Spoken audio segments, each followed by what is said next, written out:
जाट महासभा मुजफ्फरनगर ने जनता inter college भोपा की लगभग 500 बीघा दान स्वरूप प्राप्त भूमि को अवैध कब्जे से मुक्त कराने और दोषियों के विरुद्ध कठोर कार्रवाई की मांग को लेकर जिलाधिकारी को ज्ञापन सौंपा।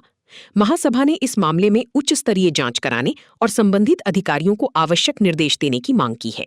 ज्ञापन में कहा गया कि जनता इंटर कॉलेज भोपा क्षेत्र की एक ऐतिहासिक और प्रतिष्ठित शिक्षण संस्था है, जिसकी स्थापना ग्रामीणों और समाजसेवियों के सहयोग तथा दान से हुई थी। पिछले कई दशकों से ये विद्यालय हजारों छात्र छात्राओं को शिक्षा प्रदान कर रहा है और यहाँ से पढ़े अनेक विद्यार्थी विभिन्न सरकारी विभागों और प्रतिष्ठित संस्थानों में सेवाएं दे रहे हैं। महासभा के अनुसार विद्यालय की आर्थिक व्यवस्था को मजबूत करने के उद्देश्य से पंडित दामोदर प्रसाद, चंद्रमुनि और प्रद्युम्न कुमार निवासी ग्राम मालपुरा पोस्ट भोपा द्वारा वर्ष 1949 में लगभग 500 बीघा कृषि भूमि शिक्षा परिषद हायर सेकेंडरी स्कूल भोपा के नाम दान स्वरूप प्रदान की गई थी। ये भूमि रजिस्ट्रार कार्यालय तहसील जानसठ के माध्यम से विधिवत विक्रय पत्र के जरिए हस्तांतरित की गई थी।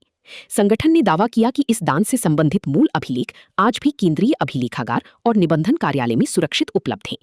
जाट महासभा ने आरोप लगाया कि वर्तमान में इस शैक्षणिक संपत्ति की बड़ी हिस्से पर कुछ भूमाफियाओं और असामाजिक तत्वों ने अवैध कब्जा कर लिया है।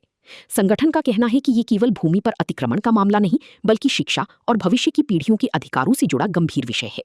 यदि भूमि विद्यालय को वापस मिल जाती है तो उसकी आय से शैक्षिक और आधारभूत सुविधाओं का विकास किया जा सकेगा तथा ग्रामीण क्षेत्र के विद्यार्थियों को बेहतर संसाधन उपलब्ध हो सकेंगे।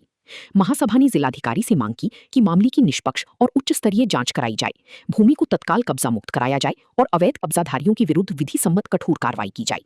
संगठन ने प्रशासन से शैक्षणिक संस्थाओं की संपत्ति की सुरक्षा सुनिश्चित करने की भी अपील की। हम वैसे तो जिलाधिकारी महोदय के पास आए थे।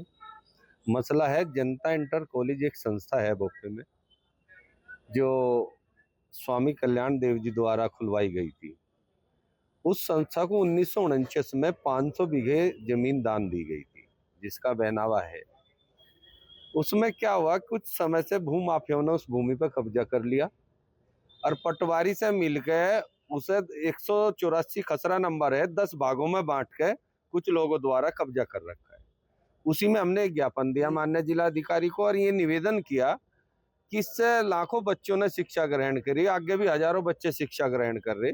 संस्था की माली हालत भी ठीक नहीं, इसकी भूमि कब्जा मुक्त कराई जा, संस्था को दी जा, जिससे संस्था की भी दशा और दिशा दोनों सुधरे और आगे बच्चों का जो शिक्षा संस्थान है वो अच्छे तरीके से चलता रहे।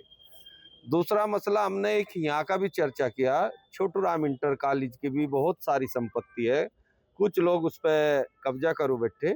वो भी एक समाज की संस्था थी, उसे भी समाज को हैंड ओवर करी जाए। ये मुद्दे हमने सामाजिक मुद्दे थे, इन्हें लेके एक ज्ञापन दिया और उनसे विस्तार से बैठ के मौखिक चर्चा भी की।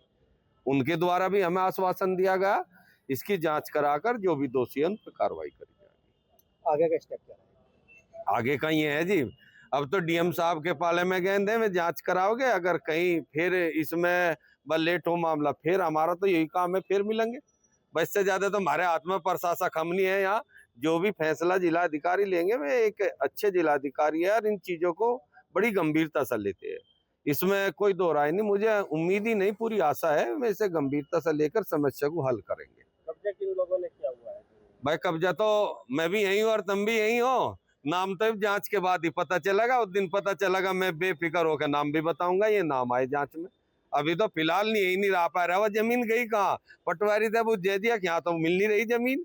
भाई आसमान थोड़ा खा जाएगा 500 बीघे जमीन को, खसरा है उसका 184 नंबर है, उन्होंने कह दिया तो बिजनौर में जा लिया। देख लो कौन सी तकनीक से जमीनी सरकार थी दूसरे जिले में जा ली, जो जबकि उसका बहनावा जानसठ में है। हाँ बिजनौर में, जो वहां के पटवारी ने बताई, अजी ये तो यहाँ नहीं है, बिजनौर में चलेगा है खसरा।